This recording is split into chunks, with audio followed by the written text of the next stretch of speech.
Have you ever learned a word and thought that you already got the hang of it, you already understood the word, and you would use the word in your IELTS writing and IELTS speaking, but you could not? The issue is not only about you not being able to use the word in your IELTS writing and IELTS speaking, but you couldn't even remember that you knew the word. In other words, you didn't know the word existed. There's actually a scientific name for this phenomenon. Currently, I can't remember what it is, so it is happening right now. If I see the word or hear it, I know that I know the word and I can't understand what it means. I can even pronounce the word if you write it down for me and give it in front of me. But for me to actively use this particular word in my writing and in my speaking, basically actively use this word for my active skills, I can't. There are so many reasons that we, as a collective we, are suffering from this. As I often tell my clients, there are two types of vocabulary: the active vocabulary and the passive vocabulary.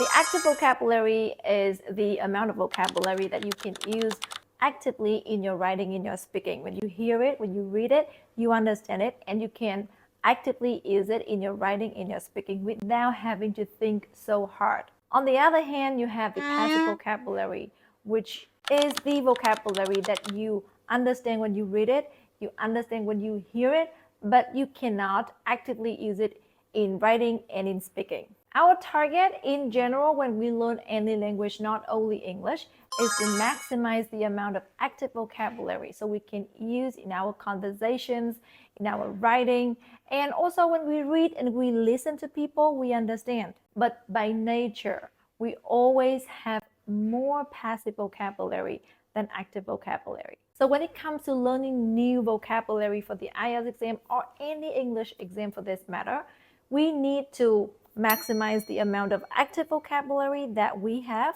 and there are two ways you can do that. So hey, welcome back to Everything IELTS, the series where I help you achieve your target IELTS band score. And in today's video, we are going to talk about how to properly learn vocabulary for the IELTS exam or any English exam for this matter. This is the method that I use for myself, and I also teach this method to all my clients so they can properly learn vocabulary. If you want to improve your IELTS, vocabulary, and grammar, I have a club for this. You can check it out. The link is in the caption or description. I'm new to YouTube, you know. I don't know if it's a caption or description. Whatever, you know what I mean. Now let's get back to our video today. And currently there is a fly going around, bothering me so much. As I said earlier, our target is to improve our active vocabulary. We maximize the amount of, oh my God, the fly. We maximize the amount of vocabulary that we have in our active vocabulary bank. So we can use it in our writing, in our speaking. When we read it, we understand it. And when we hear it, we also understand it. And there are two methods for you to do. The first one is, of course, learn new words. This is actually what a lot of people, if not the majority, or if not all of us, are doing. The process is very simple. You see a word you don't understand, or you hear a word you understand, you try to learn it and you try to make it yours. And the second option for you is to activate the passive vocabulary that you already have. Let's talk about method number one, learn new words. When you learn a new word, there is a chance that this word will stick, and this word will probably become your active vocabulary, and you will be able to use this word in your writing and in your speaking. However, there is also a chance that you will not be able to use this word, and this word will become part of your passive vocabulary. Imagine having some money in the bank, but you cannot use it. In theory, yes, you do have the money, but in reality, you actually don't. So it feels really bad, right? Yeah, I don't like this. But I have a solution for you, because I have a solution for almost every IELTS thing. The traditional way of learning vocabulary that we probably took from school, I don't know about you, but back in school, I learned it this way. So we read something, we saw a word that we didn't know, the teacher would give us the name of the word, like the meaning of the word in our mother tongue. In my case, I'm talking about Vietnamese. And my job was to memorize this word, memorize for as long as I could. However, after a week, gone. And another traditional way of learning vocabulary is with the lists of, I don't know, 10 words, 20 words a day. Now, I do not know and I don't understand who gave us the idea that if we learn a list of 10 words a day, we'll be able to communicate fluently in English. Now, I don't know about you, but I can't even learn 2 words a day, let alone 10. Like, how? If you have successfully learned, like memorized 10 or 20 words a day, and you were able to use 10, 20 words in your writing, in your speaking, please let me know how you did it, because honestly speaking, I am curious, very, very curious actually. And I have tried many different ways to learn vocabulary because I actually like improving and enriching my vocabulary bank.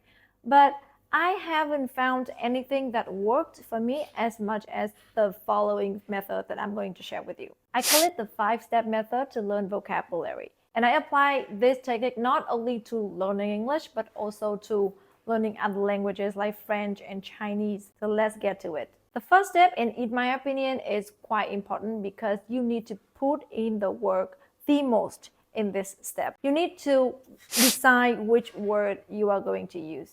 Now, learning new word for the IELTS exam or for an exam is different from learning new words in general. If you learn new words just because you want to improve your vocabulary bank, feel free to learn everything. Feel free to, I don't know, learn words like 10 shades of blue or 20 shades of yellow. But when you learn vocabulary for an exam like IELTS, you need some strategies. You need to know what words you should put more effort into learning. And in general, I would learn, first of all, topic-specific nouns. For example, when I am learning about the topic education, there are a bunch of nouns that I need to learn. And I would highly recommend you learn 2-word phrases or 3-word phrases in order for you to use, in order for you to apply in your writing, in your speaking, to boost your lexical resource score. Names, for example, 10 shades of blue or 20 shades of yellow wouldn't make any difference for your IELTS exam because they are more, in my opinion, social knowledge than linguistic skills. If you are trying to master your IELTS exam, you will not be able to use 10 shades of blue to impress the examiner to get you, I don't know, 7 or 8 writing and speaking.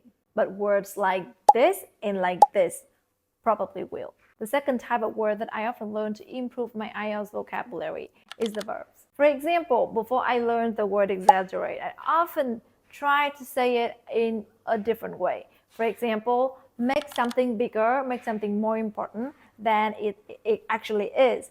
But when I learned the word exaggerate, my sentence became shorter and became more condensed and became more sophisticated. And I think that was when my vocabulary helped me improve my grammar as well as my vocabulary score.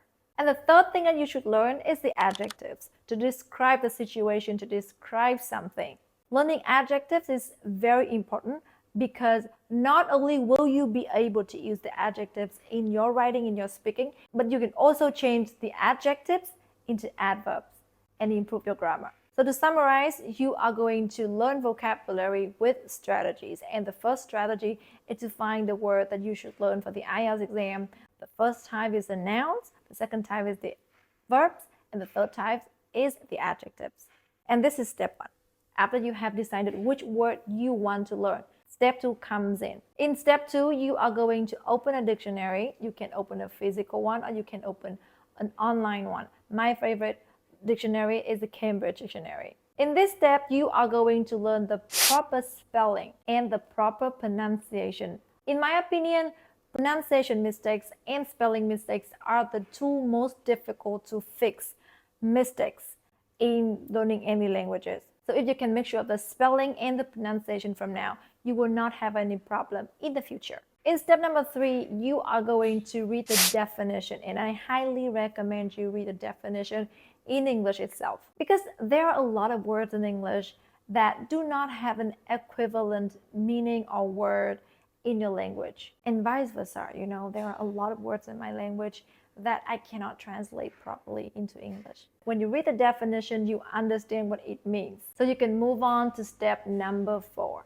In step number 4, you are going to read the examples of the word. In many good dictionaries, like the Cambridge Dictionary, you will see the grammar of the word and the usage of the word. Let me take an example of a very, very simple word, the word interested. Imagine you don't know this word and you check with a dictionary, for example, the Cambridge Dictionary. You will see that this word, interested, often goes with the preposition in. It creates a phrase, interested in.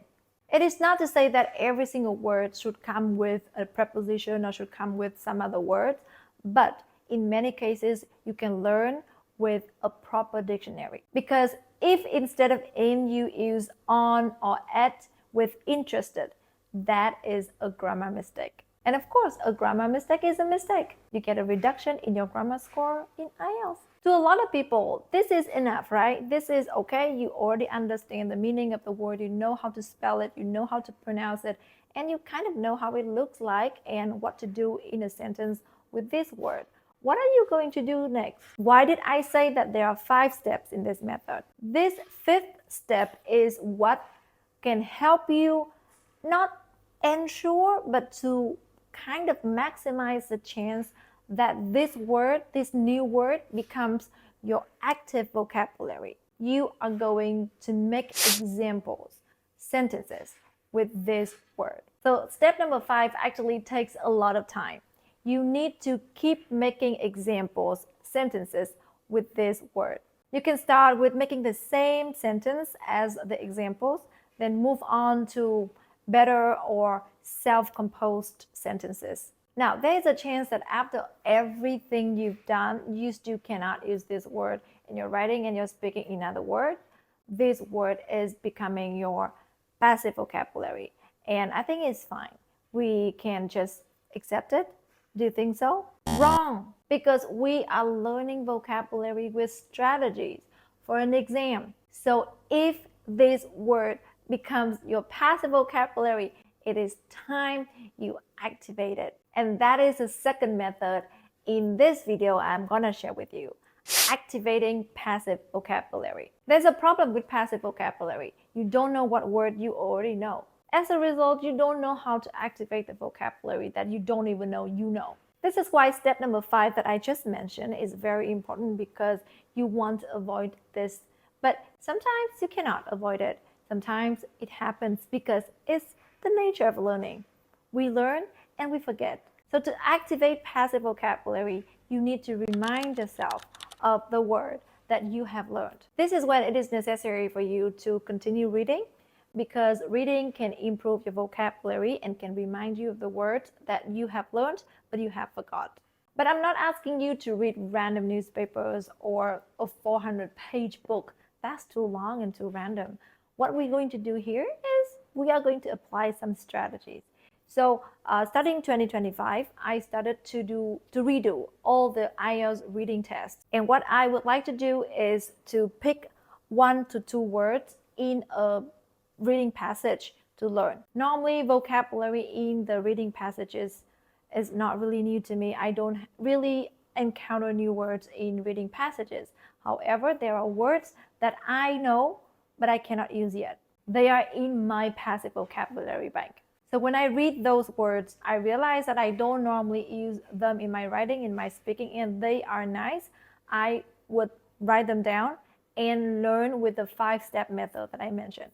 I believe that the more I am exposed to these words, the more chance I would remember and the more chance I would be using them in my writing and my speaking. And I also force myself to use these words in my writing and my speaking. The same thing would apply when I watch videos, and if I see a word that I know but I don't normally use, I would note it down and learn with the 5-step method. I also take a step further, maybe step number 6. I create quizzes for myself. I would go to ChatGPT to ask it to create quizzes on the words that I want to learn. To a lot of people, this may sound too complicated and you don't want to put in the work, you don't want to do this much just to learn 1 or 2 words. But if you think about it, you are struggling with vocabulary. You are complaining about the lack of vocabulary for your writing and your speaking, which is why I am launching this IELTS Vocabulary Grammar Club, where I provide you with daily vocabulary, daily grammar points, quizzes, and exclusive videos. I believe that with the right method, you will improve in no time and you'll get the band score right from the first attempt. If you want to join me, the link is in the caption, description. I mean, you know that. Or simply DM me. That's it for today's video, and I want to remind you that you can get free practice tests and free tips on practicenight.co. I'll see you there. For now, you have fun learning. Bye.